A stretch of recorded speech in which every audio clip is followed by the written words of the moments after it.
নমস্কার বন্ধুরা, দোলন kitchen with ভিলফুটে আপনাদের আবারও অনেক অনেক স্বাগত জানাই। বন্ধুরা, এই সিজনে আমি তো তালের পিঠের রেসিপি আপনাদের অনেকগুলো দেখিয়েছি। আজ আমি আপনাদের বানিয়ে দেখাবো তালের রুটি, তার সাথে থাকবে একটা দারুণ পনিরের রেসিপি। চলুন তবে রেসিপিটা শুরু করা যাক।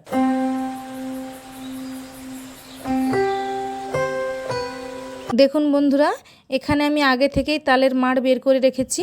এবার এই তালের মাড়ের মধ্যে চিনি এবং পরিমাণ মতো লবণ দিয়ে দিচ্ছি। চিনিটা যাতে খুব ভালো করে গলে যায় সেই জন্য মাড়ের সঙ্গে চিনি আর নুনটা খুব ভালো করে হাত দিয়ে মেখে নিচ্ছি।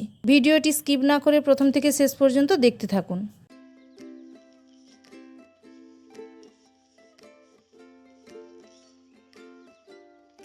দেখুন বন্ধুরা, তালের মাড়ের সাথে আমি নুন আর চিনিটা তো ভালো করে মেখে নিয়েছি। এবারে আমি আটাটা দিয়ে দিচ্ছি। আপনারা তো অনেক সাদা রুটি খেয়েছেন, এই রকম তালের রুটি একবার বানিয়ে দেখবেন, তালের রুটিটা খেতে কতটা ভালো হয়।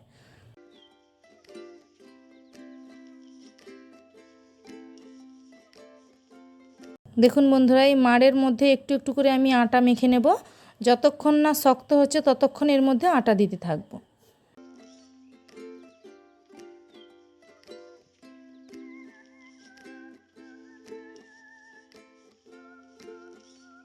দেখুন বন্ধুরা, আটাটা আমার মাখা হয়ে গিয়েছে। এবারে কিছুক্ষণের জন্য ঢাকনা দিয়ে রেখে দিলাম। এদিকে দেখুন, আমি পনিরগুলো টুকরো করে কেটে নিয়েছি কিছুটা গাজর, আলু সব টুকরো করে কেটে নিয়েছি এবং অল্প কিছুটা সয়াবিন নিয়েছি। একটা টমেটো কেটে নিয়েছি চেরা কাঁচা লঙ্কা, এলাচ, দারচিনি, তেজপাতা, শুকনো লঙ্কা, জিরে বাটা এবং আদা বাটা। উনুন জেলে উনুনে কড়াটা বসিয়ে দিলাম। কড়াটা গরম হয়ে গিয়েছে, দিয়ে দিচ্ছি সাদা তেল। বন্ধুরা, এই পনিরের রেসিপিটা কিন্তু আমি সাদা তেলেই রান্না করব, এই জন্য সাদা তেল দিয়ে দিলাম।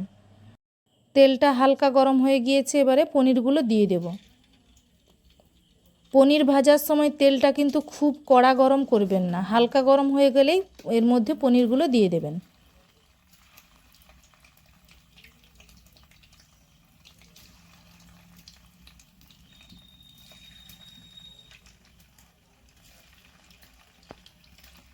আজকে আমি আপনাদের এই পনিরের রেসিপিটা একদম ঘরোয়া উপায়ে দেখাবো।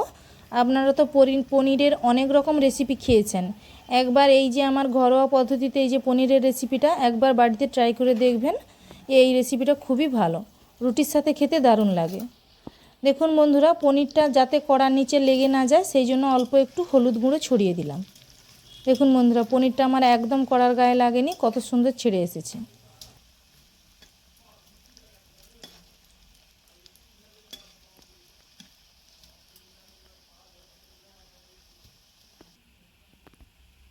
দেখুন বন্ধুরা, পনিরটা আমার ভাজা হয়ে গিয়েছে, এবারে তুলে নিচ্ছি। এই পনিরটা কিন্তু আমি বাড়িতেই কাটিয়েছি। পনিরটা আমি কিভাবে বাড়িতে কাটাই সেই ভিডিও আমার আগে দেওয়া আছে, আপনারা দেখতে চাইলে দেখে আসতে পারেন। এই পনির তো আমার ভাজা হয়ে গেল। এই তেলের মধ্যে এবারে আলু আর গাজর, সয়াবিন সব কিছুই ভালো করে ভেজে নেব। দিয়ে দিচ্ছি পরিমাণ মতো লবণ।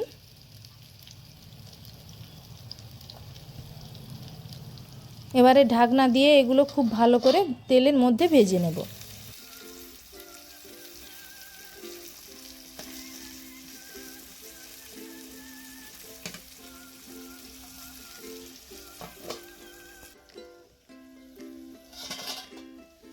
দেখুন বন্ধুরা, আলু, গাজর, সয়াবিন আমার খুব সুন্দর করে ভাজা হয়ে গিয়েছে। দেখুন, এই খুন্তি দিয়ে আলুটা একদম কাটা হয়ে যাচ্ছে, তার মানে আলুটা আমার সুন্দর সেদ্ধ হয়ে গিয়েছে। এবারে সব কিছু তেল থেকে তুলে নিচ্ছি। এবারে ওই তেলের মধ্যে শুকনো লঙ্কা,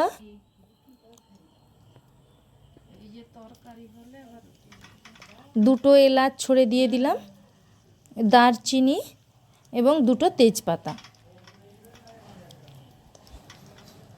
অল্প কিছুটা জিরেও ফোড়ন হিসাবে দিয়ে দিলাম।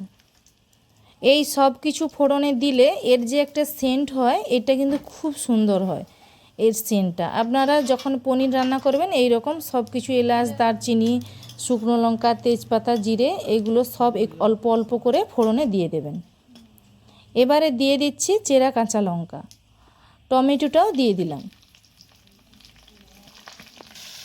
এবারে এটা তেলের মধ্যে হালকা ভেজে নেব।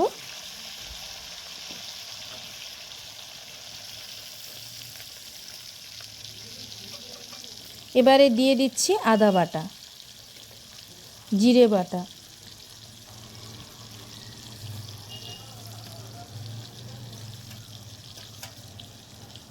সব কিছু মশলা ভালো করে তেলের মধ্যে ভেজে নেব।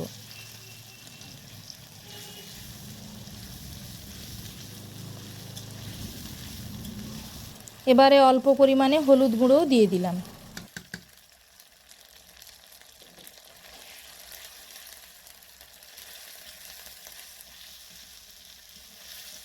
এবারে পনির, আলু, গাজর, সয়াবিন সব কিছুই এই মশলার মধ্যে ঢেলে দিলাম।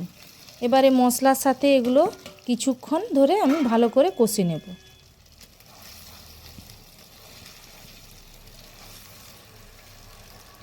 দোকান থেকে আমরা যে পনিরটা আনি সেই পনিরটা একটু খেতে শক্ত লাগে, কিন্তু আমি বাড়িতে যে এই পনিরটা কাটাই এই পনিরটা খুব নরম হয়। তাই আপনারা সবসময় বাড়িতেই পনির কাটানোর চেষ্টা করবেন।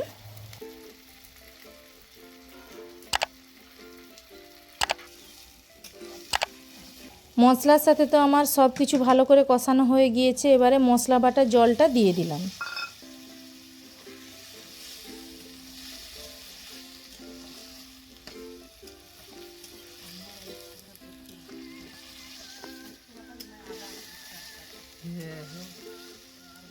আলু আমার একদম সেদ্ধ হয়ে গিয়েছে, আমার নাড়াচাড়া করাও হয়ে গিয়েছে। এবারে আমি পরিমাণ মতো জল দিয়ে দিলাম।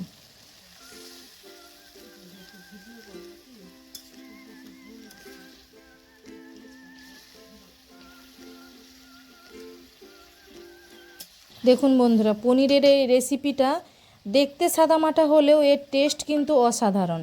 এই রান্নাটা যে আমার কত ভালো হয়েছিল সেটা আপনাদের কি করে বোঝাবো বলুন।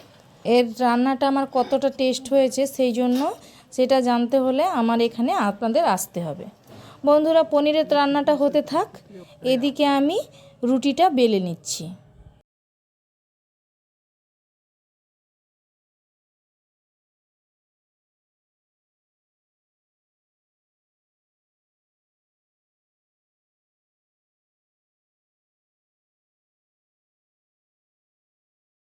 হালকা হাতে চেপে চেপে এইভাবে রুটিটা আমি বেলে নেব।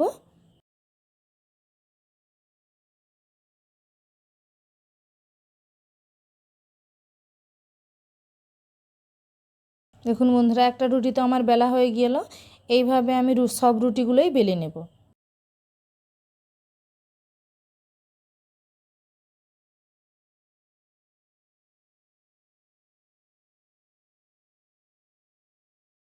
এদিকে তরকারিটা আমার হয়েছে কিনা দেখে নেব।